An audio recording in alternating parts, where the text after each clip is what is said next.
მოგესალმებით. ეთერშია სოციალისტური პლატფორმის დრო TV4-ზე სოლიდარობის სტუდიიდან. პატარა ტექნიკური ხარვეზის გამო ცოტათი გვიან მოგვიწია ეთერში გასვლა, თუმცა შევეცდებით რომ ჩავატიოთ ჩვენი სათქმელი ამ დროში. ჩვენი დღევანდელი სტუმრები არიან პარტია სოლიდარობა მშვიდობისთვის გენერალური მდივანი ბატონი თემურ ფიფია და ასევე ჩვენი პლატფორმის წევრი, ჩვენი თანაწამყვანი ცოტნე მარღია. და რა თქმა უნდა, წინა გადაცემაში დავაანონსეთ, რომ შევეცდებით ესეთი ტრადიცია დავნერგოთ, რომ წავიკითხოთ რამდენიმე ციტატა ამხანაგი იოსებ ბესარიონის და ჯუღაშვილის თხზულებებიდან, რომელსაც რა თქმა უნდა ვარჩევთ ისე, რომ ემთხვეოდეს დღევანდელობას და დღეს ასეთი ციტატები მოგიმზადეთ. ეს ხდება 1905 წლის შემდეგ, როდესაც უკვე პირველი საბჭო უნდა აირჩიონ.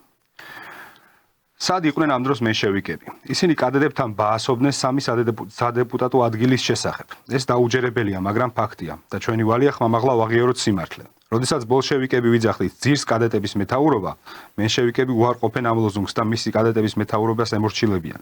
კუდში მისჩანჩალებენ მათ. ამავე დროს არჩევნები ხდება მუშათა კურიაში. ირკვევა, რომ მენშევიკების რაიონებში მუშების თითქმის ყველგან ესერები აურჩევიათ რწმუნებულებად. ჩვენ ხმას ვერ მივცემთ კადეტებთან შემთანხმებლებს. ისევ ესერების ჯობიანო. ასე ამობენ თურმე მუშები. მუშები ლიბერალებს უწოდებენ სოციალ-დემოკრატებს და ბურჟუაზიულ დემოკრატებთან ესერებთან ყოფნას რჩეობენ. აი სადამდე მიგვიყვანა მენშევიკების ოპორტუნიზმი. და მინდა რომ პარალელი გავავლოთ. ეხლაც ისე მოხდა, რომ ძირითადი ინდუსტრიული დიდი ქალაქები, მიუხედავად იმისა, რომ იყო გაფიცვები, იყო შიმშილობები და ასე შემდეგ, აღმოჩნდა, რომ ქართულ ოცნებას დაუჭირეს მხარი. და ზუსტად იგივენაირად და მინდა ეს ყველაფერი დაუკავშიროთ იმასთან, რაც საბჭოთა კავშირის დანგრევის შემდეგ ხდება, როდესაც ეგრეთ წოდებული NGO მემარცხენეობა იბადება, ეს ბიოლნის ფონდი და ასე შემდეგ, რომლებიც ატომიზაციას ეწეოდნენ მუშათა მოძრაობების და შეძლეს კიდეც. მათი მისია იყო, რომ მუშების მოძრაობები ჩახშობილიყო, დაშლილიყო, არ ყოფილიყო ერთიანი, გამაერთიანებელი რაღაც პარტია, ასე ვთქვათ, და მართლაც მოვედით ამ რეალობამდე, რომ მშრომელ ადამიანს ურჩევნია აირჩიოს კაპიტალისტური ადგილობრივი კაპიტალი, ასე ვთქვათ, თავის მმართველად, რადგან მას არ ყავს არავინ, რომელსაც ის ენდობა, თუმცა ლოზუნგების დონეზე ძალიანაც სოციალ-დემოკრატები არიან მეორე მხარეს მით უმეტეს არჩევნების წინ. ლიბერალური მემარცხენეობა მართლა დიდი პრობლემაა. თუ ვინმე მაუბნია ზაკვალი მშრომელებს, აუბნია ლიბერალურმა მემარცხენეობამ, მანამდე იყო ოპორტუნიზმის ძალიან ბევრი სახეობა, რომელიც თავის დროზე აი სტალინმა ძალიან გააკრიტიკა თავის ტომებში. და თითქოს დაამარცხა იდეურად, მაგრამ სტალინის სიკვდილის შემდეგ თვითონ საბჭოთა კავშირმა შეუწყო ოპორტუნიზმის აყვავებას. იმიტომ რომ ხრუშჩოვის ხელმძღვანელობით ოპორტუნიზმმა გაიმარჯვა თვითონ საბჭოთა კავშირშივე. და აქედან გამომდინარე სრულიად გასაკვირი არც არის, რომ მემარცხენე ლიბერალიზმის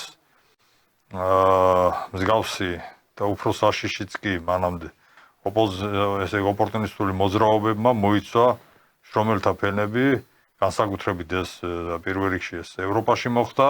ევროპიდან მოდის აი ეს მემარცხენე ლიბერალიზმის იდეები, მოდის დაახლოებით 70-იანი წლებიდან მოდის. შემდეგ ლიბერალურმა პოლიტიკურმა აი ამ გენერალურმა მიმართულებამ გაიმარჯვა კერძოდ ტეტჩერიზმმა, რეიგანიზმმა, მერე დაინგრა საბჭოთა კავშირი, ჩვენ ვხედავთ ლიბერალიზმის გამარჯვება მსოფლიო მასშტაბით და ლიბერალიზმის ერთ-ერთი სახე არის ლიბერალური მემარცხენეობა. ერთ-ერთი ფრთა, ერთ-ერთი ასე ვთქვათ, აი ამ საერთო ფრონტის ნაწილი, ლიბერალური ფრონტის ნაწილი.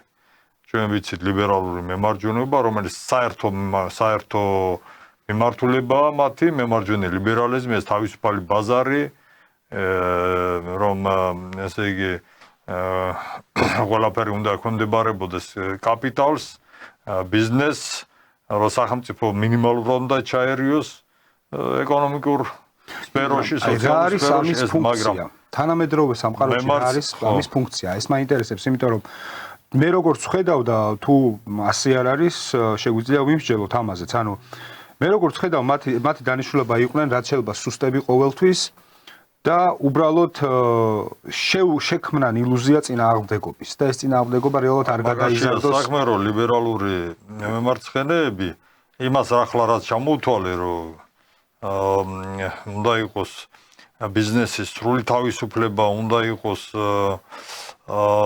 სახელმწიფო არ უნდა ჩაერიოს ეკონომიკაში, სოციალურ სფეროში და საერთო ჯამში ბიზნესმა უნდა დაგეგმოს საზოგადოების წინსვლა და განვითარება სოციალური სფერო მათ შორის საერთო ჯამში, აი ამ ძირითად პრინციპს ისინი არ ეწინააღმდეგებიან. ძირეულად არ უპირისპირდებიან, პრინციპულად არ უპირისპირდებიან ამას.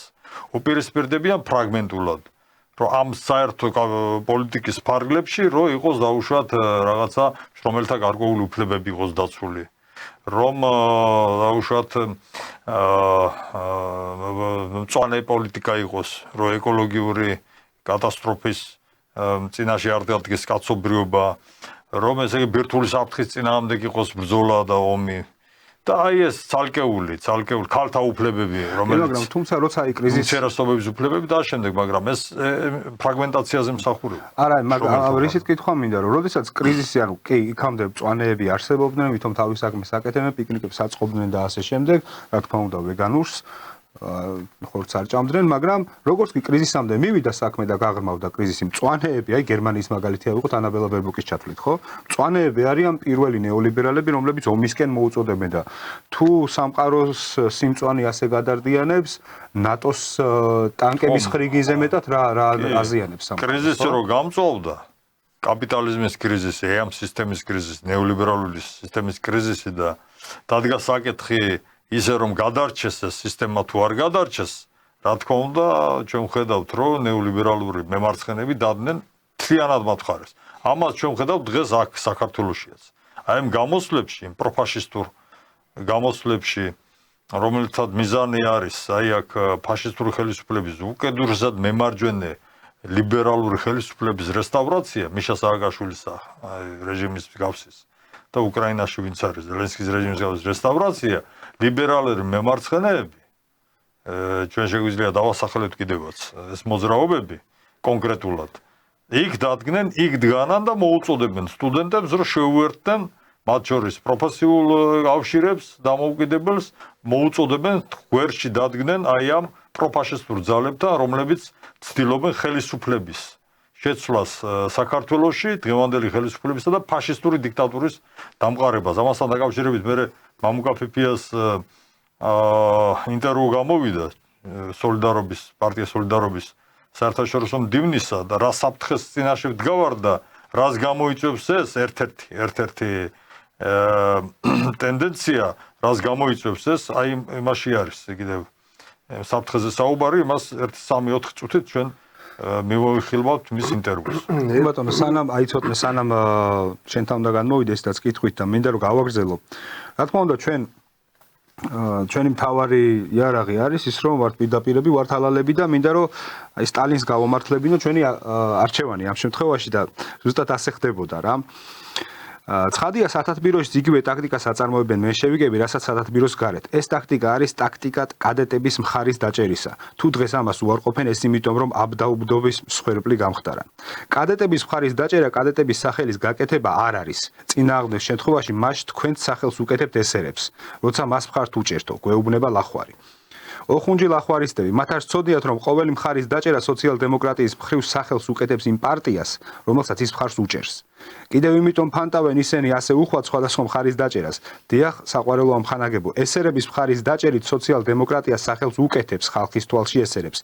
და სწორედ ამიტომ არის, რომ ასეთი მხარის დაჭერა მისაღებია მხოლოდ როგორც გამონაკლისი და როგორც ზომა კადეტების დასამარცხებლად.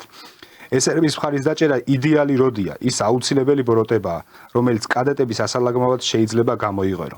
თქვენ კი სწორედ ამ კადეტებს უჭერდით მხარს, მუშებისა და გლეხების გამყიდველ კადეტებს, რომლებსაც ესერები იმით მაინც ჯობიან, რომ რევოლუციას ემხრობიან. ახლა აუხსნათ მაშინ მაინც ტელემაყურებელს, კადეტები ეს არის კონსტიტუციური დემოკრატიული პარტია, რომელიც იყო ერთ-ერთი უძლიერესი მსხვილი ბურჟუაზიის ინტერესების გამომხატველი პარტია 1917 წლის რევოლუციამდე მეფის რუსეთში. მაშინდელი ნაცები.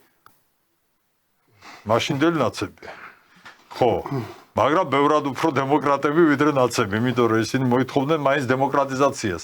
მეფის ხელისუფლების, феოდალური წესწყობილების ნაშთების, ასე იგი, ამოძირკვას და დემოკრატიული მართლობის მას უჭერდნენ, კონსტიტუციურ დემოკრატიას უჭერდნენ მხარს. რაც შეეხება ესერებს, ესენი იყვნენ სოციალ-რევოლუციონერები, რომლებიც მაინც იყვნენ მემარცხენეები და საერთო ჯამში უფრო ახლოს იდგნენ შრომელთა კლასთან, ვიდრე კადეტები. და ნუ აკრიტიკებს სტალინი ესერებს იმ ტაქტიკის გამო, რომელიც მათ აერჩიეს მაშინ, არასრული ტაქტიკით. ერთი ხო კადეტებზე და ესერებზე შევდე გავაგზავნოთ. მე მაქვს ერთი ესეთი შემოვიტანოთ ჩვენ საუბარში, როდესაც საუბრობთ მემარცხენე ლიბერალისტთან და მემარცხენე ლიბერალებთან. მათ შორის საქართველოშიც და არა მარტო საქართველოში აი ესეთ ჰიპოთეზას თეზის შემოვიტან თანხმდებით თუ არა ამაზე ესეც შეგვიძლია ვისაუბრო და თუ თანხმდებით შემდეგ გავაგრძელოთ ჯელობა. დღეს აი დაუშვათ იგივე დასავლური ჰეგემონიისთვის, ამერიკული ჰეგემონიისთვის, რომელიც თერთელი თავისი აი ამ ჰეგემონური პროექტის გავრცელებას ცდილობს სოფლიოში, ხო? თავარი იარაღი და იდეოლოგია არის თუ არა მემარცხენე ლიბერალიზმი. ამაზე აი რა ვფიქრობთ? თანხმდებით თუ არა? ჩემი აზრით არის. მე მგონია რომ არის, კი. კი, მეც იმიტომ რომ ლიბერალურმა მემარჯვენეობამ სახე დაკარგა, გამოავლინა მისი დრო იწურება, ის ჩადის, მისი მზე ჩადის და განსაკუთრებით აი ამ მოკლედ უმსგავსოებით განსაკუთრებით გაითქვეს სახელი როგორიცაა LGBT-ი და თუმცა ეს მემარცხენეებიც უჭერა. ეს ეხა უყურეთ მე ზუსტად ესევა შევამაკ. ეგ პრინციპში მე ესეთ დისკუსიას განვავითარებ რომ ეხლა რაც ხდება იგივე ამერიკის შეერთებულ შტატებში აი ტრამპი და დემოკრატებისა და რესპუბლიკელების ერთმანეთთან ჯახი. დაახლოებით შეგვიძლია ეს აღვქვათ ჩემის აზრით სამჯელო თემა არ ვამბობ აბსოლუტურ სიმაზე ჭეშმარიტებას ესე ვაანალიზებ ყოველ შემთხვევაში მე ეს შეგვიძლია აღვქვათ როგორც მემარცხენე ლიბერალიზმსა და მემარჯვენე ლიბერალიზმის შორის ჯახი. ეს მხარდაჭერა LGBT საზოგადოების რაღაცა გარკვეული უმცირესობების მიმართ, ანუ ფრაგმენტაცია საზოგადოების მუშათა კლასის შრომელების ქალებად, რაღაცა უმცირესობებად, უმცირესობებად რელიგიურ ასე შემდეგ და ასე შემდეგ, ხომ? ეს არის წმინდა წყლის მემარცხენე ლიბერალიზმის პრაქტიკა, იმიტომ რომ ის რაღაცა კლასობრივი გამაერთიანებელი, რაც სინამდვილეში შრომელებს უნდა აერთიანებდეს, ანუ კლასებად უნდა ერთიანდებოდეს და კლასად, ხო?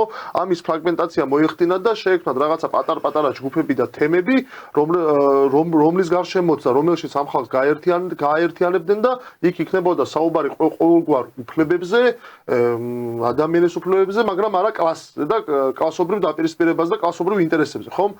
აქედან გამომდინარე, მე მგონია რომ ეს დაადანაშაულებდნენ მაგალითად ფემინისტი მშრომელები დაადანაშაულებდნენ მეშახტეებს, რომ ის მათ აქვს სექსისტები არიან და ტოქსიკური მასკულინიზმი, როგორც ეძახიან და როგორ არ გექნება მასკულინიზმი 800 მეტრში რო ჩადიხარ და ხო, აი ზუსტად, აი მაგის მამინდა. ეს არ არის მემარჯვენე ლიბერალიზმის პროდუქტი, ჩემი აზრით. მემარჯვენე ლიბერალიზმი პირიქით, ეხა აი ტრამპის ხარდამჭერების საგზო მქონდა საუბარი და ასე შემდეგ, ეს არის პირიქით ალტერნატიული პროექტი აი ამ იმპერიის, აი ამ ჰეგემონიის, რომელიც აი საკუთარი არაღადრო მემარცხენე ლიბერალიზმი ქონდა და რომელმაც ჩიხამდე მიიყვანა ეს ჰეგემონური პროექტის შექმნა, ის კრიზისი, რა კრიზისით შექმნა დღეს, ამ პროექტის გადაფორმატირება ხდება ეხლა მემარჯვენე ლიბერალიზმის. პირიქით უკან დახევა ხდება ჩემის აზრით, აი ტრამპის იდეების მემარჯვენე ლიბერალიზმის გამარჯვებით დაუშვათ იგივე ამერიკის შეერთებულ შტატებში და დიდი ალბათობით ეს გავლენას იქონიებს იმაზე, რომ მთელ მსოფლიოში მსგავსი ტენდენციები, მემარცხენე ლიბერალიზმის ტენდენციები შეიცვლება და გახდება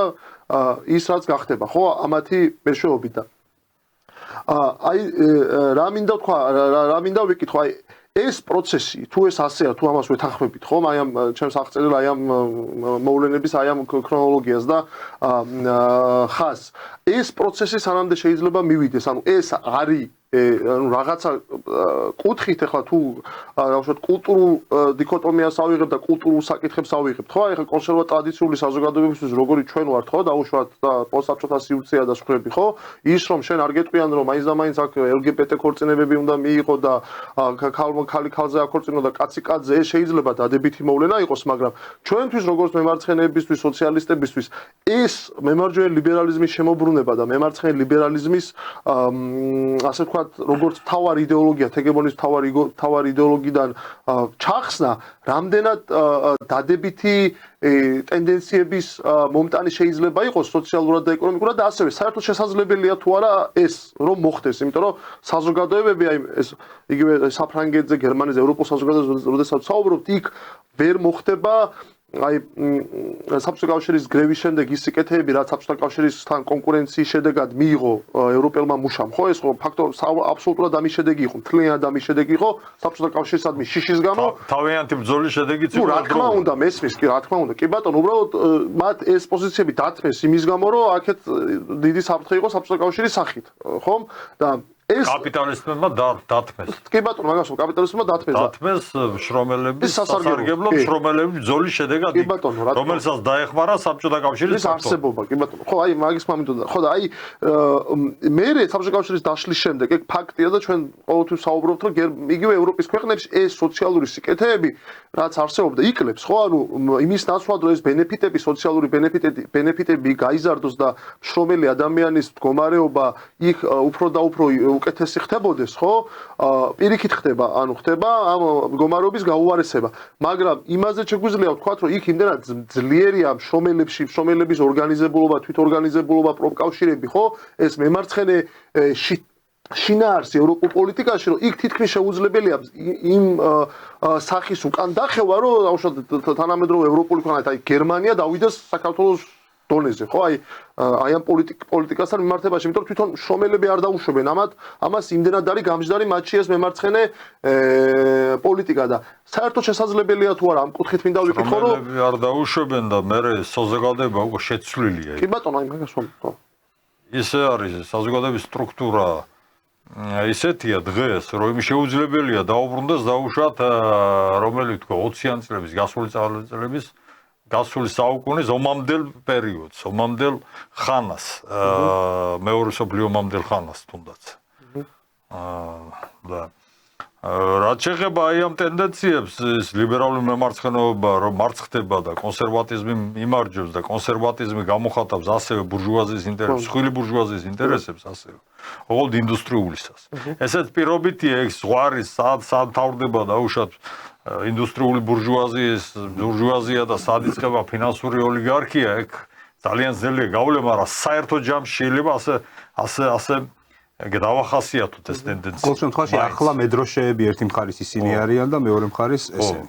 მაგრამ ეს კონსერვატული რატო იმარჯვებს კონსერვატულთა? იმიტომ კი არა, რომ კონსერვატულები ბევრად მართლები არიან, ლიბერალური და აბსოლუტური სიმართლეა მათ მხარეს. არა, იმიტომ რომ აი ამ ნეოლიბერალური კაპიტალიზმის სისტემამ მიაღწია განვითარების ბოლო წერტილამდე. იმის იქით ვეღარ განვითარდება.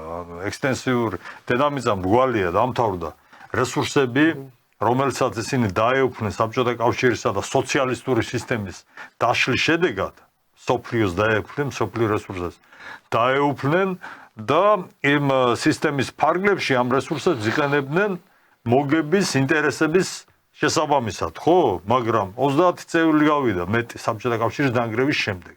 უკვე მაშინ იყვნენ ისინი კრიზისში. აი რეგანომიკა კრიზისში შედიოდა 80-იანი წლების შუახანებისთვის. მოუსწრო საბჭოთა კავშირის დაშლა. ახლა 30 წელი გავიდა, უკვე იგივე მდგომარეობაში არიან. არ არის დედამიწა ამოწურვადია, რესურსები ამოწურვადია. ეგერ ჩინეთში შევიდა ტექნოლოგიები, ხო? რატო შევიდა ჩინეთის ტექნოლოგიები? თავისუფლად. ჩინეთმა გაგზა გაუხსნა, იძულებული გახდა ჯერ ერთი. სხვათა შორის ჩინეთის პასუხისმგებლობა უფრო იყო მაო-ძედუნის ვიდრე ხრუშჩოვის, საბჭოთა კავშირის. იმიტომ შევიდა, რომ იგი იაფი მუშახელი ნახა ამერიკულმა კაპიტალმა და ნახა იაფი რესურსები და ეკოლოგიური მოთხოვნების სრული უგულებელყოფა. და პლუს მაგას ჩინეთი თავის ხარეს გადმოიყვანა საბჭოთა კავშირის წინააღმდეგ. აი, მაგრამ ჩინეთი მერე ინდუსტრიულად განვითარდა. მასეჯიბრება უკვე და სამუშაო ძალა გაძვირდა უკვე ეკოლოგიური აი ეს მეორე ფაქტორის რომ ეს მოთხოვნებიც გაჩნდა ჩინეთის საზოგადოებაში და წარმოება გაძვირდა იქ აი ეს ტექნოლოგიები რომელიც შევიდა ამერიკის იქ გაუძვირდა აქედან გამომდინარე ის მაინც იძულებული გახდებოდა რაღაცა ექნა ამასთან დაკავშირებით ანუ ტექნოლოგიების გამოტანა ამერიკის შეერთებული შტატების ტერიტორიაზე არა მხოლოდ ჩინეთიდან არამედ ევროპიდანაც კი აი შეერთებული შტატებს მის ეკონომიკას არ აწყობს არც ერთი კონკურენტი არა მხოლოდ ჩინეთში არამედ ევროპის სახითაც კი უკრაინის ომი ემსახურება ამას რომ გერმანიასა და რუსეთს შორის ურთიერთობები გაფუჭდა გერმანია არღებულობს ზიაფ გაზს რომელსაც ეხმობოდა მისი ტექნოლოგიური წინსვლა ბოლო 50 წლის მანძილზე ну 40 წლის მანძილზე ყოველ შემთხვევაში და გერმანიული ეკონომიკა მან როგორც კონკურენტი დღეს არ არსებობს ევროპულ კომპანიებს და აბრუნებს ეპატიჟება ამერიკაში აბრუნებს და დაბრუნდა ბევრი ამერიკაში ეპატიჟებიან ასევე დაემართება და ну იაპონიასაც იგივე ემართება იაპონიასთანაც მანქანა ავტომშენებლობის აი ტოიოტები და ესენი რო არიან მათ შორისაც არის ეკონომიკური ომი ამერიკა მათ წინამდეგაც ეწევა ახლა ეკონომიკურ ომს ამ წუთას ეს არის ნეოლიბერალური კაპიტალიზმის კრიზისი და დაბრუნება ანუ ფრაგმენტაცია ერთიანი სისტემისა ფრაგმენტაცია ეს არის დღევანდელი ტენდენცია ანუ დაბრუნება ამერიკის შეერთებულ შტატებში რაღაცა შიდა ბაზრის დაცვა ანუ იმ პრინციპების თავისუფალი ბაზრის და ამ შემდეგ რაც ნეოლიბერალურია იმ პრინციპები ირღვევა თვალსაჩინოა შესაბამისი ინსტიტუტები არ მუშაობს მსოფლიო ბანკი და ამ შემდეგ და ამ ტენდენციის, ამ დროებითი ტენდენციის ეკონომიკური აუცილებლობის რაღაც, თუმცა დროებითია ესეც არ უშველის კაპიტალის. აი ამ ტენდენციის მედროშე და ამის გამტარებელი არის კონსერვატული ძალები დღეს. და არა ნეოლიბერალური, რომლის ნაწილიც არის ლიბერალური მემარცხენეობა. რიტორიკულად ბოდიშილა მაშინ ერთ რიტორიკულ კითხვას დავსვამ. საუბრობთ კაპიტალიზმის კრიზისზე, ნეოლიბერალური კაპიტალიზმის კრიზისზე და ის ხალხი, დავუშვათ, ესე ვთქვათ, მაშინ ის ლიბერალ ეს არის ამ კრიზისთან გამოსავალი, ხო? აი ხა რაზე ვსაუბრობთ ჩვენ. დროებითი, ისეთ პირობითი არის კი გამოსავალი? ნუ ყოველ შემთხვევაში ბევრი მინუსები აქვს ამას. კი ბატონო, მაგრამ გამოსავალი რა არის, იცით, ცოტნე, ის რასაც აპირებს ტრამპის ადმინისტრაცია დღეს. ტექნოლოგიურ გარღვევას. აი რატო არის ილონ მასკი ერთ-ერთი გავლენილი ფიგურა და სხვაებიც იქა. იმიტომ რომ ამერიკის ადმინისტრაცია აპირებს ტექნოლოგიურ გარღვევას. რაც ყოველთვის იყო გამოსავალი რაღაცა კაპიტალიზმის კრიზისის დაძლევის ნამდვილი რესურსი იმალება საწარმო ძალების განვითარებაში. და ამას აპირებენ ისინი. და ეს შეიძლება კრიზისის დაძლევის საშუალება იყო, მაგრამ ამან შეიძლება ისეთი წინსვლა გამოიწვიოს ტექნოლოგიური, რომ სიუხვე დაბადოს. საერთოდ უარყოს საკუთარი და საერთოდ უარყოს თავის. მაგრამ აი მე ცოტა ხუმრობით კითხულობ რიტორიკული კითხვა მინდოდა და დამესვა რომ ის ხალხი თქო ვინც აი ამ დროებითი გამოსავალთან წინააღმდეგობაში მოდის ანუ მემარცხენე ლიბერალები რომლებიც ისევ იმ ძველ ტენდენციას უჭერებ ხარს რომელმაც კრიზისამდე მიიყვანა კაპიტალიზმი ხომ და ისევ ამ ტენდენციას უჭერებ ხარს და ჯიუტად არიან მემარცხენე ლიბერალები რომ ჯიუტად არიან იქნებ პირიქით კაპიტალიზმის კრიზისის გაღრმავებას უწყობენ ხელს და სწორ ხარეს არიან თქო ეს ცოტა ხუმრობით და რიტორიკულად ვიკითხე გავაკეთებ ამ საკითხს ახლა კომენტარს სადაც საუბრეთ პირველ რიგში ხო კონსერვატიზმის და ლიბერალიზმის ამ შემთხვევაში და როგორც ჩვენ დავარქვით მემარჯვენე და მემარცხენე ლიბერალიზმის დაპირისპირება მართლაც არის პირველ რიგში გამოსავალი დროებით გადავადდეს ეს კრიზისი და ამ კრიზისის გადავადება საჭირო არის ერთადერთი მიზეზის გამო რომ მართვის სადავეები არ აიღოს შრომელმა მოსახლეობამ მუშათა კლასმა ანუ ჩამოვაშოროთ ისინი მართვის სადავეებს რომელიც 100 წლის წინ დაახლოებით მოხდა ცოტა მეტის წინ საბჭოთა კავშირის გულისხმობა ამ შემთხვევაში. ამიტომ მივდივართ კითხვამდე, რა უნდა ვაკეთოთ? მუდმივი კითხვაა, ხო, ამ შემთხვევაში, რომ რა უნდა ვაკეთოთ? როგორ შეიძლება, რომ აი ამ ფაქტიურად დისკრედიტირებულია, ხო, ჩვენ უყურებთ, კი, ერთ მხარეს ეშინია, რომ ქართული ოცნება რაღაც ტირანიაში გადადის და ავტორიტარიზმის რაღაც უმაღლეს ფაზას ამყარებს, მაგრამ ლოგიკურად მე პირიქით ვამბობ, რომ აი ეს პროცესები, როგორც ერთ მხარეს, ისე მეორე მხარეს ასუსტებს, ერთმანეთს ჭამენ ფაქტიურად, ხო? და აი ამ კრიზისში კი, დაპირისპირება არის შიგნით. და შეერთებულ შტატებში სერიოზული დაპირისპირებაა შიგნით თვითონ აი ამ ტენდენციებს შორის. კი ბატონო და ზუსტად აი ამ დროს უნდა აღმოცენდეს ის პროგრესული მოძრაობა, რაზეც ახლა ჩვენ ვსაუბრობთ, რასაც მთლიანად ეძღვნება ამ გადაცემის და ამ პროექტის აზრი, ხო? და ჩემი კითხვა არის შემდეგში, როგორ შეიძლება თავის თავში პირველ რიგში იპოვოს გამბედაობა მშრომელ მოსახლეობამ და გულისხმობ ამ შემთხვევაში საქართველოს მშრომელ მოსახლეობას. და მეორეც, როგორ შეიძლება მან სანდოდ ანახოს საქართველოს მოსახლეობას, რომ ის არის რეალური ლიდერი, რეალური წამყვანი, რეალური ლოკომოტივი პროგრესისკენ და არა ლიბერალიზმი ან კონსერვატიზმი. პირველ რიგში აი საფრთხეზე მინდა მაინც ვისაუბრო 3 წუთით, რომელიც დღეს საქართველოს წინაშე დგას, ეს არის ულტრამემარჯვენე პროფაშისტური ხელისუფლების რესტავრაციის საფრთხე, რომელსაც ჯერჯერობით წარმატებით უმკლავდება ხელისუფლება და შესაბამისი ძალები, სამართალდამცავი ორგანოები. მაგრამ მე მინდა მამუკა ფიფიას ინტერვიუს დაუბრუნდე, სადაც ის საუბრობს იმ საფრთხეებზე, რომელიც არსებობს დღეს საქართველოში, კერძოდ იმ გეოპოლიტიკური ცვლილებების შემდეგ, რაც მოხდა ჩვენთან ახლოს სირიაში. ეს 2 წუთს დაუთმობ ამას და მერე გადავიდეთ თქვენ შეკითხვაზე. სირიაში ხელისუფლებაში მოვიდნენ ფაქტიურად ტერორისტული დაჯგუფებები.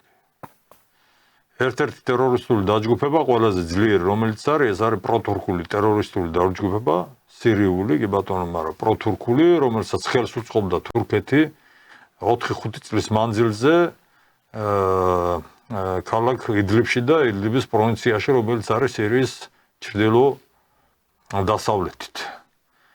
ინახავდა მას სხვა ტერორისტულ დაჯგუფებებთან ერთად და ახლა დრო ჩაიგდო ხელში და მაშინ როცა ტრამპი არაა ხელისუფლებაში მოსული, მაშინ როცა რუსეთს ძარცალია სირიისთვის და უკრაინაში პრობლემებს აგვარებს და ასე შემდეგ სხვა მომენტებიცაა ისრაელმა დაასუსტა ჰეზბოლა, აქეთ ხამასი, ირანის გავლენები დასუსტებულია იმ რეგიონში ასევე და იხელთა დრო და ხელისუფლებაში ძალიან ესე იგი ადვილად თითქმის უსიცხლოდ თუ არ ჩავთვლით იმ ტერორს, რომელიც განხორციელდა ქალაქებში და სოფლებში, კერძოდ იქ დახვრეტებიც მიდის, ყველას არ ხრეტენ, მაგრამ ხრეტენ ხელისუფლების თვალსაჩინო წარმოადგენელს ბაშარ ასადის. და ასადის ხელისუფლების უსაზღვრო კორუფციამაც შეუწყობელი ამას. ასევე ალავიტ არაბებს და ქრისტიანებს. ქრისტიანებს არავიწროვებენ, ცდილობენ რომ არ შევეწროვონ. და ალავიტებს და არ სხვა არ შეავიწროვონ, ცდილობენ ამას. და ამას ხელი შეუწყო, რა თქმა უნდა, ასადის ხელისუფლების უსაზღვრო კორუფციამ, რომელიც დაშორდა ხალხს და დაიპირისპირა მოსახლეობის ყველა ფენა. მაგრამ რაც ჩვენ ხედავთ სირიაში, აქ ჩათვალეთ, რომ ეს სირიაში არის ტერორისტული ხელისუფლება დღეს, რომელიც ლეგალიზებას ცდილობს დანარჩენი მსოფლიო. აი როგორც მოხდა თალიბანისთან დაკავშირებით ავღანეთში, დაახლოებით იგივე პროცესები მიმდინარეობს. რა შეუშლის ხელს თურქეთს, რომლის მოსაზღვრე ქვეყანა არის სამხრეთის მხარე სირია, რომ იგივე განახორციელოს მცირე მასშტაბით იმ მოსაზღვრე მხარესთან, რომელიც არის სირიის საწინააღმდეგო მხარეს, ანუ ჩრდილოეთის მხარეს თურქეთისთვის, ანუ საქართველოს. ერდოგანმა ეს გააკეთა და თურქეთმა, რა თქმა უნდა, რუსეთის ინტერესების წინააღმდეგ და მისთვის მას არც უკითხავს და მისი ესე იგი ინტერესების წინააღმდეგ ძალიან მძიმე მდგომარეობაში ჩავარდა რუსეთი, იქა რუსეთს გააჩნია უზარმაზარი სამხედრო ბაზა, სამხედრო საზღვაო ბაზა, 2 ბაზა თუ 3 ბაზა აქვს, 2 ვიცი რომ ზუსტად აქვს, ერთი სამხედრო საზღვაო ბაზა უმძლავრესი და საფრთხეში ჩააგდო. არ უკითხავს მის ინტერესებს წინასწარ, იგივეს გააკეთებს, შესაძლებელია გარკვეული შანსები არსებობს, რომ საზღვარი ასე ვთქვათ, ისედაც არა ჩაკეტილი თურქეთთან, აჭარის ღამთიან აღაჭარაში ეს არის აი ზემოთ და აქეთ ხარეს ახალციხის ხარესაც საზღვარი ფაქტიურად დაცული არ არის და სრულიად შესაძლებელია რომ იქიდან აქ შემოვიდნენ შეარაღებული ბანდები ბოევიკები არა აუცილებელი სირიელები იყოს სხვები და ამას ხელშეუწყობს ერდოგანი თვალს დახუჭავს და ხელშეუწყობს ამაზეა საუბარი მამუკა ფიფიას ინტერვიუში ამ საშიშროებაზე რაც უნდა გაითვალისწინოს რა თქმა უნდა საქართველოს მთავრობამ და განსაკუთრებით ძალოვანმა სტრუქტურებმა. ეს საფრთხე ნამდვილად არსებობს, ამ საფრთხის შესახებ მამუკა ფიფია საუბრებს ამ ინტერვიუში და შესაბამისად საუბრობს კურსკის მსგავს ავანტიურაზე, რომელიც შეიძლება განახორციელოს დასავლეთმა უკვე საქართველოს მეშვეობით რუსეთის წინააღმდეგ ჩრდილოეთ კავკასიის რეგიონში. კერძოდ იმ შემთხვევაში თუ საქართველოში შეიცვალა ხელისუფლება და მოვიდნენ ისინი, ომის პარტია. ეს იქნება საქართველოსთვის კატასტროფა. ამაზეა საუბარი, იმ ინტერვიუში ჩვენ სრულიად ვეთანხმებით ამას. მათ შორის მემარცხენეები, ვინც აგზივართ, ვინც აგზიან სოციალისტური პლატფორმა, ესენი არიან პროსაბჭოთა, პროსტალინური, არა ლიბერალური მემარცხენეები, არამედ ესეთი მემარცხენეები, რომლებიც მაგალთა პოზიცია ის არის რომ ის დაახლოებით იმ სისტემის მომხრეები არიან ეს ახალგაზრდები რაც იყო საბჭოთა კავშირი. წინა გადაცემაში ზუსტად ამაზე წავიკითხეთ და ესენიც მის მომხრე არიან და მეც ჩვენ სოლიდარობას რომ ამ ეს საფრთხე არსებობს და ამ საფრთხესთან დაკავშირებით ალბათ მუშაობს საქართველოს ხელისუფლება ძალოვანი სტრუქტურები და ჩვენ ნერვულობთ ამაზე და ჩვენი სიტყვა ასე ვთქვათ გვინდა რომ შევაწიოთ ძალოვან სტრუქტურებს. წინა გადაცემაში ზუსტად ამ საკითხებზე მოგვიწია საუბარი და მართლაც 100 წლის წინ 1920 წელს საქართველოს გასაბჭოებამდე რამდენიმე თვით ადრე ზუსტად ისევ ამ თხზულებებში პირდაპირ წერია რომ დიდია საფრთხე იმის რომ თუ დასავლეთ აღმოსავლეთს ანუ პოლონეთის ფრონტზე ზავის დადების შემთხვევაში რომ ანტანტა იარაღს არ დაყრის ის არ მოეშვება რუსეთის გარშემორტყმის და დესტაბილიზაციის მცდელობებს ანუ საბჭოთა რუსეთის იმ შემთხვევაში და სტალინი საუბრობს საფრთხეზე სამხრეთ კავკასიაში ციტატა შეიძლება წავიკითხოთ რა თქმა უნდა შეიძლება კიდევ კაი ჯერ კიდევ მონიშნა ესე იგი სამწუხაროდ ეს რომელი ტომია ვაჩვენოთ მაყურებელს აუცილებლად ეს არის მეოთხე ტომი ამ შემთხვევაში და არის ბოლოსკენ არის ეს ციტატა უკვე 1920 წელია ნიშნავს თუ არა ეს რომ ანტანტასთან ომი თავდება რომ ჩვენ შეგვიძლია იარაღი მოიხსნათ ჯარები დავითხოვოთ და მშვიდობიან შრომას შევუდგეთ არა არ ნიშნავს ანტანტას რომელიც ძალაუნებურად შევრიგდა პოლონელებთან ზავის ხელმოწერის ფაქტს ყველა მონაცემის მიხედვით განზრახვა არ აქვს მოიხსნას იარაღი მას როგორც ჩანს განზრახვა აქვს საომარი მოქმედების ასპარეზი გადაიტანოს სამხრეთში ამიერკავკასიის რაიონში ამასთან სავსებით შესაძლებელია რომ საქართველოს როგორც ამას ანტანტას ხარჯზე მცხოვრების მდგომარეობა ავალდებულებს უარს არ იტყვის სამსახური გაუწიოს ანტანტას. ეს არის სტალინის სიტყვები, ანტანტა ეს არის მაშინდელი გაერთიანება, რომელიც იმ მომენტისთვის დაუპირისპირდა სამხედრო თვალსაზრისით რუსეთის 1920 წლის 30 უკვე რუსეთი არის საბჭოთა სოციალისტური რუსეთი და საქართველოს გამოყენებას ცდილობდა ანტანტა რუსეთის წინააღმდეგ და გამოიყენა კიდევაც მენშევიკური საქართველოს გამოიყენა როგორც სამხედრო ბაზა ამარაგებდა აქეთ საბჭოთა რუსეთის წინააღმდეგ მებრძოლ სამხედრო დაჯგუფებებს სხვადასხვას მათ შორის გვარდიელებს და ამ შემდეგ 1920 წლამდე და ამაზე საუბრობს ამ საფრთხეზე სტალინი აი ამ ტომში მეოთხე ტომში კი ბატონო მოდი დაუბრუნდეთ ახლა შრომელთა საკითხს, რა თქმა უნდა, უამრავი სოციალური საკითხია საქართველოში დაგროვილი, რომელსაც არავინ ყურადღებას არ აქცევს შეგვიძლია ვთქვათ. ერთი მხარე იტყვის, რომ ამისთვის არ ცალიათ და ანუ გადატრიალების საფრთხეა, ის არის ყველაფერი, რა თქმა უნდა, გვესმის. მაგრამ ჩვენ არ შეგვიძლია რომ უარყოთ, იმიტომ რომ თავად ჩვენ გვაწუხებს, ჩვენ თვითონ ვართ, რა თქმა უნდა, ამ კლასის წარმომადგენელი, ხო?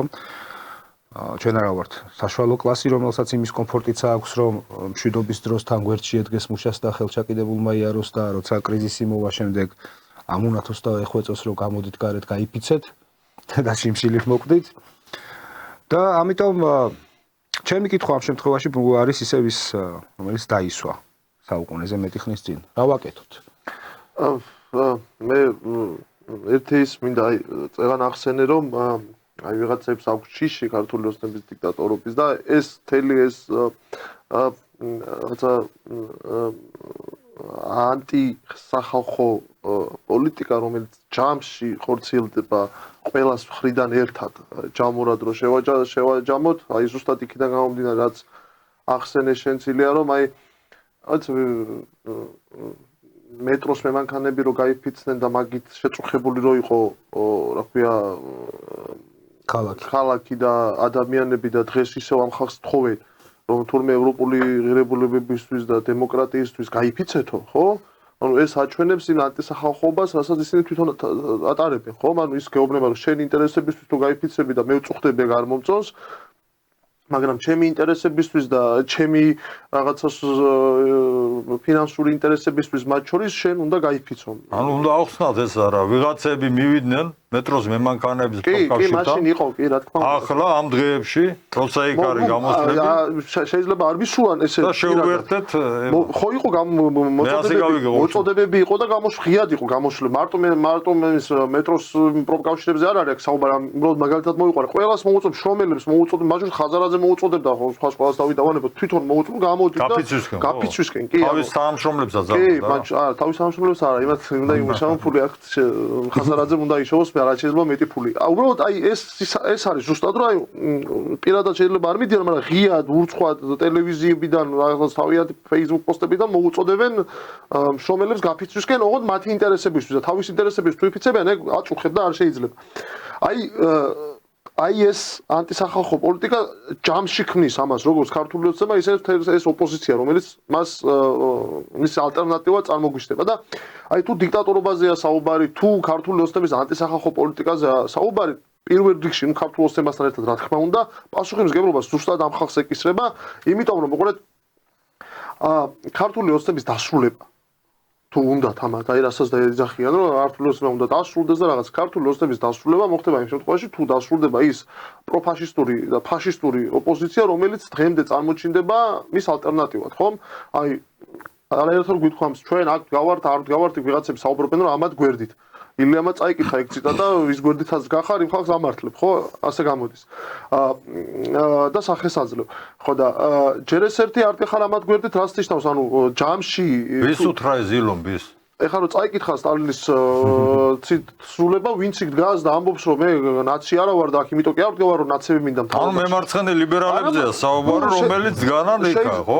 მხოლოდ მემარცხენე ლიბერალების არა მემარცხენე ლიბერალების დგანან იქ და იგივეს ამბობენ მაგრამ სხვებისგანაც საერთოდ არ არის მემარცხენეები და დგანან იქ იმის გამო რომ ესეთი პოზიცია ნაცი არა ვარ მაგრამ ეს არ მომწონს ხომ კი არიან ასეთების ბევრია ხო და აი რისი თქმა მინდა იმისთვის რომ ეს ქართული ოცნება დასრულდეს, ჯერ ეს ოპოზიცია უნდა დასრულდეს. იმიტომ რომ საზოგადოების სხვა პროგრესული ძალები, ხო, რომელიც ნაწილი საზოგადოების უпростоრად, რომელიც იმის ნაცვლად რომ იმას აკეთებდეს, რომ ორგანიზდებოდეს, შრომობდეს იმისთვის, რომ ქართული ოცნება ხელისუფლებიდან იქნას ჩამოცილებული თუნდაც, ხო, ნაცვლად იმისა, რომ იმისა რომ ორგანიზდებოდეს იმისთვის, რომ აი ეს ანტისახალხო პოლიტიკა რაც არ აქვს ქართულ ოცნებას, ამაში საკუთარი სახალხო პოლიტიკები შეიტანოს და აიძულოს ქართული ოცნება, რომ მათი დროის უდიდესი ნაწილი დახარჯოს ისეთი ხელშესახები პრობლემების გადაწყვეტაში, რომელიც რეალურად აწუხებს ქართულ ხალხს და საქართველოს მოქალაქეებს და მშრომელებს, ხომ? ამის ნაცვლად ეს ნაწილი საზოგადოებისა იძულებულია, რომ ძალით თუ ნებით უნებლიეთ აღმოჩნდეს ქართული ოცნების მოკავშირე აი ამ პროფაშისტური და ფაშისტური ძალების წინააღმდეგ, რომლებიც ცდილობენ ხელისუფლებაში მობრუნებას, ხომ? ანუ სუსტად ის ხალხი, რომელიც იქ ქუჩაში დგას და იძახის, რომ ქართული ოცნება უნდა დასრულდეს და ამავე დროს დგას ფაშისტურ ძალებთან, ახლა ნაციონალურ მოძრაობასთან რომ დადგი გვარამიასთან და რაღაცა ვაშაძეებთან და იმათთან ქუჩაში რომ დადგები რაღაცას აპროტესტებ, ხო, აი ეწევი მათი გაცოცხლების პროცესს, ხო, ანუ მათი გათეთრების თუ კარგი ადამიანი ხარ და რაღაცა ღირსეული ადამიანი იყავი და მთელი ცხოვრება იქცეოდ ისე მაშინ მათ გათეთრებას ეწევი გასაგებია, მაგრამ ილომ ჩვენ დავშვება ასეთი შეკითხვა, რომ ეს გასაგებია, რაც არ უნდა გაკეთდეს. რა უნდა გავაკეთოთ?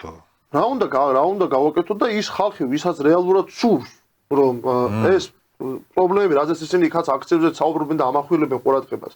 ეს პრობლემები რეალურად თუნდაც რომ დღის წესრიგში დადგეს და საზოგადოების აი ამ ის ვიხმარ აი ეს პროგრესულმა ნაწილმა შეძლოს ამის გარშემო ორგანიზება, თავი უნდა დაანებონ იმ ხალხთან ერთად აქციებზე დგომას. მისთან ერთადაც დგომა და ხელი უნდა შეუწყონ იმ პროცესს, რომ საქართველოს პოლიტიკური ველი გაიწმინდოს ფაშისტური ორგანიზაციებისგან. გასაგებია, რომ იმ შემთხვევაში თუ ქართულ ოცნებას ჩამოშორდება ეს პროფაშისტური რეაქციული მაშინ დამთავრდება ძალები, ქართული ოცნება დადგება პირისპირ როგორც ერთადერთი პოლიტიკური ძალა, რომელიც ხელისუფლებაში იმ პრობლემების წინაშე, რომელიც დგას საქართველოს მოსახლეობის წინაშე და რა პრობლემებია ეს, ამაზე უნდა ვისაუბროთ. ხო და არა, რა თქმა უნდა, ამას ხო საუბრობთ ყოველთვის სოციალური პრობლემები. ერთა იგივეს ლაპარაკობთ, სულ ერთა იგივეს რა პრობლემებია სინამდვილეში, რომელიც უნდა გადაწყდეს და რომელსაც ელოდება საქართველოს მოსახლეობა 30 წელია. სოციალურ-ეკონომიკური პრობლემები ამათ რა ვიცი, თავიანთი სოციალურ-ეკონომიკური პრობლემები უნდა დავასახელოთ უფრო კონკრეტულად. უმუშევრობის პრობლემა, დაბალანაზღაურებადის შრომის დასაქმების პრობლემა, ის პრობლემა, რომ იძულებული არიან გადაიხვეწნონ ევროპაში, ამერიკაში და ზოგი ავსტრალიაშიც კი არის. ოჯახს ჩამოშორდნენ, ეს დიდი ტრაგედია ათასობით ოჯახისთვის, ცალკე ცხოვრობენ იმისათვის, რომ აქ არ არის სამუშაო, იქ მუშაობენ და არჩენენ საკუთარ ოჯახებს, განსაკუთრებით ჩვენი ქალბატონები. აი ეს პრობლემები უნდა გადაწყდეს პირველ რიგში და ამ პრობლემების წინაშე აღმოჩნდება ქართული ოცნება, რომელიც იშველიებს, სხვათა შორის დიდი ხანია იშველიებს, მათ შორის არა მხოლოდ ებრძვის იმ ფაშისტურ ოპოზიციას, არამედ იშველიებს კიდევაც ამ მდგომარეობას, როცა თვალს ხუჭავს იმ სოციალურ პრობლემებზე, რომელიც ნამდვილად არსებობს საქართველოს მოსახლეობის წინაშე. და ეს პრობლემები სხვათა შორის, ეს პრობლემებს ასე თუ ისე ისინი მაინც აჟღერებენ. ისინი აჟღერებენ იმისათვის, რომ გამოიყვანონ ხალხი მოედანზე, როგორც თავის დროზე ფაშისტებს გაუკეთებია ეს, როგორც თავის დროზე კიევში გააკეთეს იმათმა, ვინც დღეს ხელისუფლებაშია და ასე შემდეგ. ასე რომ ჩვენ ამაზე უნდა ვისაუბროთ, მაგრამ შრომელები საქართველოში დეზორიენტირებულია. დეზორიენტირებულია, იმიტომ რომ მემარცხენე მოძრაობა არ არსებობს ძლიერი, სუბიექტური ფაქტორი არ არსებობს. საქართველოს ეს არის ძალიან ესეთი ერთ-ერთი მოწინავე ქვეყანაა, რომელიც ყველაზე წინ არის საბჭოთა წარსულის გინებაში და მის დემონიზაციაში. აი, ქვეყნები ავიღოთ, ჩამოთვალოთ ლაბორატორია საბჭოთა წარსულის ლიტვაში, ლატვიაში იქნება ლაბორატორია. რამდენ ქვეყანაში მოქმედებს კანონი, რომელიც კომუნისტსა და ფაშისტს ერთმანეთს უტოლებს, რომ ერთ და იგივე არის ფაშიზმი და კომუნიზმი და ასე წერია პირდაპირ კანონში. მე არაფერს არ ვამატებ. რამდენ ქვეყანას ყავს პრეზიდენტი, რომელიც ამბობს ორივე მხარეს მებრძოლები ამბობს, რომ აქედან გამომდინარე ამბობს და დაიმახსოვრე, აქედან გამომდინარე ამბობს, რომ ესე კომუნისტური იდეოლოგია უნდა ეკრძალოს. კომუნისტური იდეოლოგიის აკრძალვა ის კანონი გძალავს საბჭოთა კავშირზე საუბარს. სოციალიზმზე საუბარს საბჭოთა კავშირზეც თავი რო დავანებ. სოციალიზმზე საუბარს იმ მიღწევებზე, რომელიც დაკარგა საქართველოს მოსახლეობამ. რაღაცას ამბობ. ხო, რამდენ ქვეყანას ყავს პრეზიდენტი, რომელიც გამოდის 9 მაისს ვეტერანების წინ და ამბობს, რომ ორივე მხარეს მებრძოლი ქართველები, ხო, დამოუკიდებლობისთვის და თავისუფლებისთვის უნდა ერთად უნდა დავაფასოთ, ერთად უნდა ვცეთ პატივი. ხო, ზურაბიშვილზეა საუბარი, რომელმაც ის მოინდომა ამ უნამუსო ხალმა, აი, რა ვიცი, აი, როგორ ტელევიზიაში როგორ უნდა თქვა, აი, ვაკეს პარკში გამარჯვების პარკია. ის გამარჯვების პარკი ისტორიულად ასე მოხდა, რომ ის მიეძღვნა სამამულო ომში დაღუპულებს საქართველოსდან წასულ 300,000 მებრძოლს. საქართველოს საბჭოთა სოციალისტური რესპუბლიკიდან რო წავიდა წითელ არმიელებს. იქ მარტო ქართველები არ იყვნენ, იქ იყვნენ საქართველოს მრავალეროვნული მოსახლეობის ყველა წარმომადგენელი. საქართველოსდან წასული სომხები, რუსები, მოლდაველები, უკრაინელები. საბჭოთა კავშირის გმირები რო ავიღოთ 100-ზე მეტი არის იქ მთელი სპექტრია, იქ ქართველები მარტო არ არიან. აი ამ 300,000 დაღუპულის მიეძღვნა ეს მემორიალი, რომელიც იქ არის, ერთ-ერთი ყველაზე საუკეთესო ესთეტიკურად და ყველანაირად. სადაც დამარხულია წითელარმიელი ქართველი, რომელიც ჩამოასვენეს ყირიმიდან, სპეციალურად წავიდა, აქედან დელეგაცია გაიგზავნა ეგ სამი ადამიანისგან, პატივცემული ადამიანისგან შემდგარი და იქ მონახეს ქართველი მეომრის გვამი, ნეშტი მონახეს იმ პერიოდში და ახლაც ნახულობენ დაღუპულებს, ხო? და მონახეს იმ 70-იანი წლებია, რომელიც სახელი და გვარი მათ იცოდნენ ამ სამმა ადამიანმა, მაგრამ საფლავში ჩაიტანეს. ის სახელი და გვარი იმ მეომრისა, ქართველისა, ეროვნებით ქართველისა, ჩამოსვენებული იქნა და დაიმარხა ვაკის პარკში. აი იქ არის დამარხული. და მის უცნობი ჯარისკაცის მემორიალი, იმიტომ ქვია. და იქ ნამდვილად არის უცნობი ჯარისკაცი დამარხული.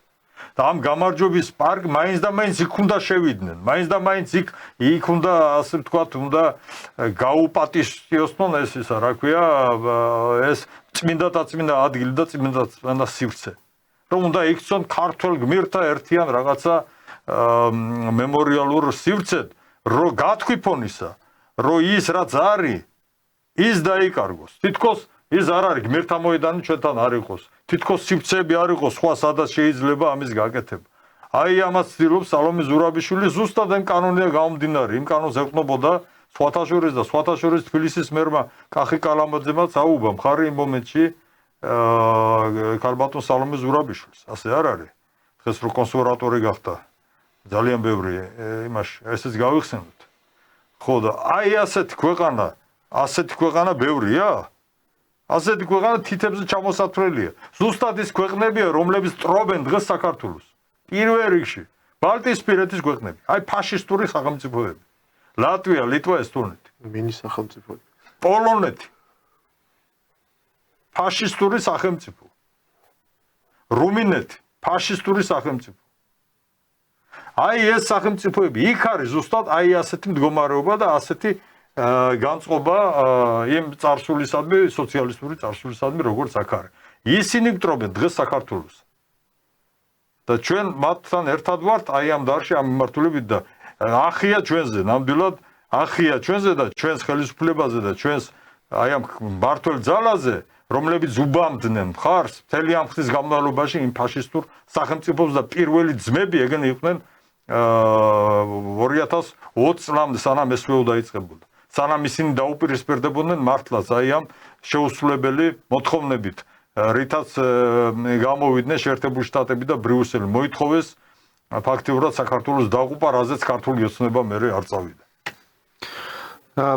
ჩვენ ახლა ნამდვილად ლიტვა, ლატვია, ესტონეთს შევეხეთ და რუმინეთს. ნამდვილად ესენი არიან ფლაგმანები ანტიკომუნიზმის და ზუსტად ანტიკომუნიზმის მთავარი, ასე ვთქვათ, ნათესი არის აი ეს NGO მემარცხენეობა, მოდი ეს დავარქვათ. იმიტომ რომ ისინი ესე ღიად ვერ გამოხვალ და ვერ იტყვი, რომ მუშათა კლასი მეზიზღება. შექმნა რაღაცა იზოლაციონისტური ჯგუფები, რომლებიც აი მას კი არ და იმიტომ კი არ გეწინააღმდეგებიან, რომ მუშა ხარ ამ შრომელი ხარ, იმიტომ გეწინააღმდეგებიან, რომ რა ვიცი, არ გესმის ისე ეს ყველა ეს სამყარო, როგორც არის, რომ აი ეხლა არის ბრძოლის დრო, მიუხედავად იმისა, რომ შენ 3 თვის წინ გვერდი აგიარე, როცა შიმშილობდი. ან როცა გაფიცული იყავი. აი ეხლა არის ბრძოლის დრო და ეხლა ჩემთვის შენ უნდა იბრძოლო. და ზუსტად ამიტომ ვიმეორებ ხოლმე, რომ საშუალო კლასი ამიტომ არის ყველაზე ცუდი კლასი. აი ყველაზე საზიზღარი კლასი არის საშუალო კლასი. და ამას რატო ვამბობ, რომ არსებობს ორნაირი სიამოვნება, რაც შეგიძლია ადამიანს ჰქონდეს, ეს არის სულიერი და ხორციელი, ხო? მორალური და ხორციელი სიამოვნება. ან დიდრებს აქვთ ხორციელი სიამოვნება, მაგრამ იციან რომ ყველას ეზიზღება. ხო? იციან რომ ეს ადამიანები ზულთ, მაგრამ რას იზავს ზულთ? ღარიბებს აქვთ მორალური სიამოვნება, რომ იციან რომ ისინი სწორები არიან, მართლები არიან, არავის კისერზე ფეხს არ აბიჯებენ, შრომელ ხალხს ამ შემთხვევაში და პატიოსანი შრომით ჭამენ თავის პურს. მაგრამ არ აქვს ხორციელი სიამოვნება. აი საშუალო კლასი არის ის, რომელსაც ორივე სიამოვნება აქვს და არც ერთი არ ეთმობა. მორალური სიამოვნება ის აქვს, რომ როდესაც მშვიდობა და კარგი ცხოვრება ისინი ხელს აფარებენ, ვითომ და ეფერებიან მშრომელებს და სოლიდარულები არიან და გვერდში უდგანან. ამავდროულად მშრომელებს ისინი არ ეზიზღებათ ისე როგორც დიდრები და თავისი უფროსები და ამასთან ერთად მათ აქვთ საკმარისი ხორციელი სიამოვნება, რომ საშუალო კლასი ქრება ან ევროპაში გავიდა. არა, საშუალო კლასი არის ზუსტად NGO კლასი. NGO კლასი, რომელიც დღეს გამოდის იქ. ასეა. კი ბატონო. ამიტომ ზუსტად ისე უბრუნდებით კითხვას, რა უნდა გააკეთოს შრომელმა მოსახლეობამ. იმიტომ რომ არსებობს თუ მოძრაობაში ხარ, ცოდნე რა უნდა გააკეთოს. თუ ხარ მოძრაობაში, შენ გაქვს ორი არჩევანი. ან შენ ხარ ვინც ამოძრავებს ამ ყველაფერს, ან შენ გამოძრავებენ. ხო? მუშებმა უნდა აიღონ თავის თავზე ის რომ ისინი იყვნენ ლოკომოტივი. ზერ ერთი ილო მუშები, კი ბატონო. რამდენი პროცენტია მუშები? რა მნიშვნელობა აქვს? როგორ აქვს მნიშვნელობა? ყველაზე ორგანიზებული აქვს. ჩვენ უნდა გამოვიდეთ აი ამ იმიდან, რა ქვია, აი ამ ტერმინოლოგიიდან, რომელიც საბჭოთა პერიოდში იხმარებოდა საბჭოთა პროპაგანდისტების მიერ და საბჭოთა ასე ვთქვათ, ისტმატის ყველას ვერენდობ. მით უმეტეს ან უკვე შრომელზე დაყრდნობა გააჩნია, რომ პრეკარიატულ შრომას დაეყრდნობი? კი, ძალიან მიყვარს ბევრი ჩემი მეგობარი ოფიციანტი. რას დაეყრდნობი და რას არ დაეყრდნობი, ეს ძალკე საკითხია, მე მაგაში გეთანხმები, მაგრამ თვალი უნდა გაუსვრო იმ სოციალურ ცვლილებებს, ძირეულ ცვლილებებს, რომელიც ხდება საზოგადოებაში, ეს არ არის დამოკიდებული არც კაპიტალისტებზე, არც კომუნისტებზე. მოხდა უკვე. 50-100 წლის წინ რო იყო საზოგადოება, ის სტრუქტურა გვაქვს ჩვენ? 50 წლის წინ რო იყო ის სტრუქტურა გვაქვს? 30 წლის წინ საბჭოთა კავშირის პირობებში რო იყო ის სტრუქტურაც არ გვაქვს ჩვენ საზოგადოებაში, თანაფარდობა შეიცვალა. მუშათა კლასი არსებობს, იმ გაგები, კლასიკური გაგებით როგორ არ არსებობს, არის ჭიათურის მაღაროელებია, იქ ტყიბულის მაღაროებელები. ეგერ არის ბატონ ზესტაფონის ფეროშინადნობის ქარხანაში მუშაობენ მუშები, ფოთის სპორტში, ბათუმის სპორტში მუშაობენ აგერ რუსთავის მეტალურგიულში არის. მაგრამ შევხედოთ რამდენი პროცენტია ეს. საერთო მშრომელთა მასისა და არიან თუ არა ისე აქტიურები, როგორც საჭიროა. შრომელები არიან, აი საშუალო ფენას რო ვახსენეთ ჩვენ, NGO გასაგებია, მაგრამ შრომელები არიან ასევე რეესტრის თანამშრომლები. შრომელები არიან ასევე ბანკის ისინი არ არიან საშუალო თანამშრომლები და საერთო ტენდენციებს თუ ესე იგი მივადევნებთ, საერთოდ საქართველოში კი არა, მსოფლიოში ხდება ასე, რომ გონებრივი შრომა ანაცვლებს ფიზიკურ შრომას. ეს ტენდენციაა. რაც უფრო შორს ტექნოლოგიები ესე იგი ვითარდება, მით უფრო ჩქარდება ეს ტენდენცია. ასე რომ თუ ჩვენ ამ ტენდენციას არ მივადენთ, ჩვენ ყოველთვის მემარცხენებით, თქვენ ყოველთვის იქნებით უკან. და იქნებით ასე ვთქვათ მარგინალური იმას ვერ ჩამოიშორებთ მარგინალების მე საერთოდ არ მაწუხებს მუშები, გლეხები, თოხით ხელში რო არის, გლეხი და ცელით ხელში და სათიბით ხელში, ყველაფერი ვიცი სხვადასხვა. თოხნაც ვიცი და თიბუაც ვიცი. თიბუა ძალიან კარგად საერთოდ არ მაქვს პრობლემა იმაზე რომ ვიღაცის თვალში ვიყო მარგინალი. ეგ საერთოდ არ მაქვს პრობლემა. არც მე მაგა, მე ვიცი ეგა რომ არ გაქვს, მაგრამ პრობლემა იმაშია რომ როცა სხვა რამეს ვამბობ. მე ვიცი ვისკენ ვარ და მე ვიცი ვის წინააღმდეგ ვარ. ანუ ამაზე პრობლემა არ მაქვს. იმ ხალხმაც იციან ვისკენ არიან და ვინ არის მათ წინააღმდეგ. ისინი არიან ერთმანეთისკენ და არიან სხვების წინააღმდეგ. ვიცი რომ ბევრი მშრომელი არსებობს. მაგრამ ბანკის თანამშრომელი ვერ იქნება ლოკომოტივი რეალურ მოძრაობაში. ვისაც იქნება ის რომელიც არსებობს, ხო? ვისაც შეუძლია მაგას ვამბობ, ანუ ან გამოძრავებენ, ან ამოძრავებ. როდესაც მოძრაობაში ხარ. და ვინ უნდა ამოძრავდეს და ვინ უნდა იყოს ამ ყველაფრის ძრავი. არის ზუსტად ის მუშები, სწორი სიტყვაა. მუშები, ვინც ამ ყველაფერს აკეთებენ და რეალურად ქმნიან და ხა ბუღალტერს მოუნდება თუ არა აქციაზე გამოსვლა. არ არის ბუღალტერებთან მე არ დავიწყებ სიარულს და არ ვეტყვი აქცია შევნა გაესწია. მაგალითად იმაშია რომ პრობლემა ის ჩვენ ძალიან კარგი ბუღალტერი ვყავს. არო ვენაც ბატონი. აი იქ ვინც დგას რა ისინი რატო დგანან ამაზეც უნდა ვისაუბროთ და გვისაუბრია კიდევაც ჩვენ. ნუ თუ ის ყველა ის არის ყველა არის ასეთი დეგენერატი რომელიც LGBT-ს და რა ქვია შეღებილი თმები და ამ შემდეგ თუმცა იმის წინამდეგაც არა ვარ მაინც და მაინც ახლა თვალს გაუსწორებთ ამათ კი ბატონო გვაქვს მაგის ნერვები მაგრამ იქ არის ნამდვილად ისეთ ძალიან ბევრია რომელსაც აწუხებს თავისი მდგომარეობა, რომელიც დაკავშირებულია ევროპასთან, რომელიც დაკავშირებულია ამერიკასთან, ძალიან ბევრი მუშაობს იქ. ძალიან ბევრი არა მხოლოდ იქ მუშაობს და იქიდან არჩენს ოჯახებს, მათი შვილებია. არამედ დისტანციურად მუშაობენ აქ. აქედან იქა. ანუ დისტანციურად აი ზუსტად გონებრივი შრომით არიან დაკავებული. ისინიც მაგშიშით არიან, რომ თუ ევროპასთან, ჩვენ და ამერიკასთან და დასავლეთთან ურთიერთობა გაგვიფუჭდება და ეს გარდუვალია. ამას უნდა შეუვირგდნენ ისინი. ხო და იმ არჩევანის წინაშე არ უნდა დადგეთ. მეგობრებო, იქ თუ იმ არჩევანის წინაშე ვდგავართ, რომ ამას დაკარგონ შემოსავალი თუ საქართველოს აღარ არსებობდეს და რეალურად ფაქტობრივად გვეუბნება ყველაფერი 2022 წლიდან გამოდის. აგერ ვიტყვი 2022 წლიდან გამოდიან აქციას ატარებენ, რომ გავაგზავნოთ ჩარტელური რეისით მოხალისეები უკრაინაში. ამას არ აკეთებს არც ერთი ნატოს ქვეყანა ვერ ბედავს ამის გაკეთებს, რომ ჩარტელური რეისი გააგზავნოს კიევში პირდაპირ. ვერ ბედავს. ჩვენ უნდა გაგვეგზავნა. მეორე დღეს გამოდის უარის შემთხვევაში, მთავრობამ რომ უარი თქვა ამ ყველაფერზე, გამოდის და უკრაინა იწვევს უკან ელჩს. მიზანს ასახელებს ორ რამეს. ერთი, რატო არ გამოგიგზავნოთ ჩვენ მოხალისეები პირდაპირ რეისით, პირდაპირ ამბობს და მეორე, რატო არ უერთდებით სანქციებს. რუსეთის წინააღმდეგ. ანუ თუ ამაში დგას არჩევანი, ხო, რომ ომი და კოლაფსი უნდა მქონდეს, ან ევროპაში ვიღაცამ პროგრამები და კოდები უნდა წეროს, არჩევანი მარტივია. ძალიან გააბრაზილია. ეს ხო, ნუ არა, გეთანხმებით რასაც ამბობ, უბრალოდ აქ საუბარია იმაზე, რომ ყოველ შემთხვევაში მე ჩემსაც დავამატებდი, რომ ესე რადიკალურად ვერ მიუდგებით ამ საკითხს, იმიტომ რომ ის რომ დაუშვათ ის ადამიანი დამოკიდებულია ის ვინ დგას და დაუშვათ ანაზღაურებას იღებს ევროპისგან, აი მუშაობს დისტანციურად, ფიზიკურად მიდის ის, ხომ? ამაზე აქ პასუხისმგებლობა არა იმ ადამიანს, ვისაც იქ წასვლა უწევს, არ იქ უწევს დისტანციურად მუშაობა.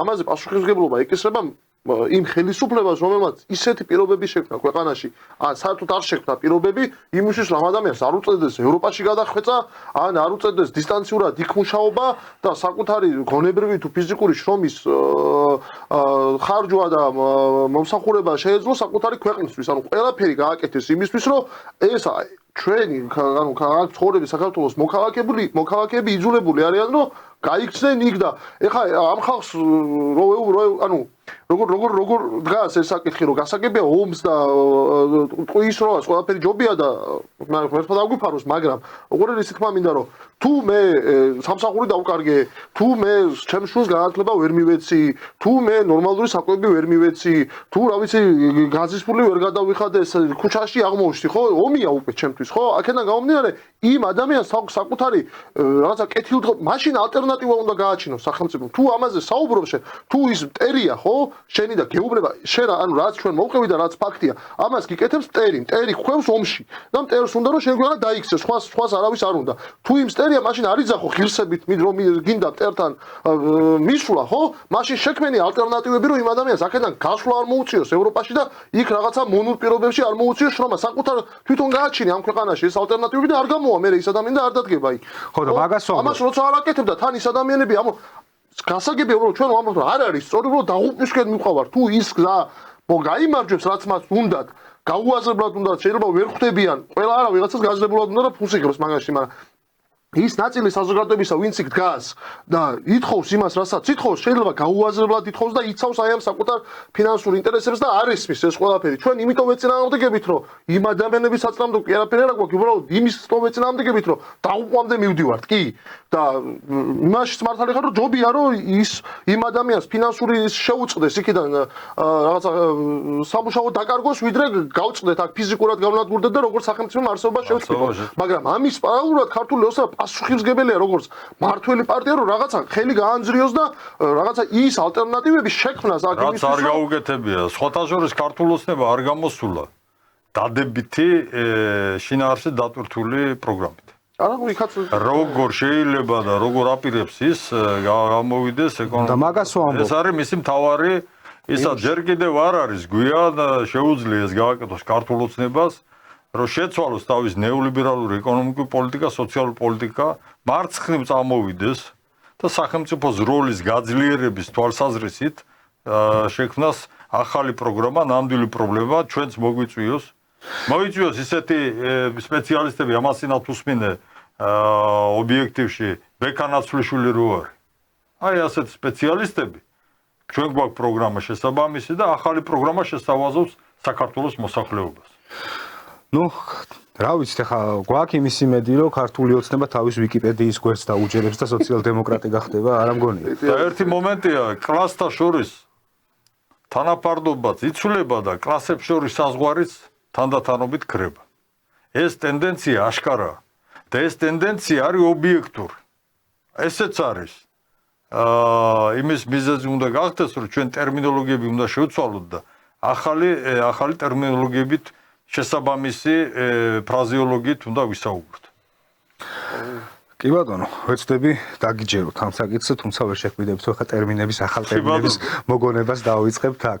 მოკლედ, ჩვენი გადაცემის სტუმრები იყვნენ პარტია სოლიდარობა მშვიდობისთვის გენერალური მდივანი ბატონი თემურ ფიფია, ასევე სოციალისტური პლატფორმის წევრი ცოტნე მარღია და დღეს ჩვენ საუბრობდით იმ შექმნილ რეალობაზე, რაც ჩვენთან არის, იმ საფრთხეზე, რომელიც ბატონმა თემურმა ახსენა მამუკა ფიფიას ინტერვიუდან, რაც საკმაოდ რეალურია, იმიტომ რომ ჩვენ თვალწინ ხდება ახლა სირიის ნაგლეჯ დანაწილება და ძალიან სამწუხაროა, რომ ეს მართლაც ცივილიზაციის ერთ-ერთი აკვანი ქვეყანა შეიძლება ისე დამთავრდეს, რომ მისგან აღარ დარჩეს არაფერი.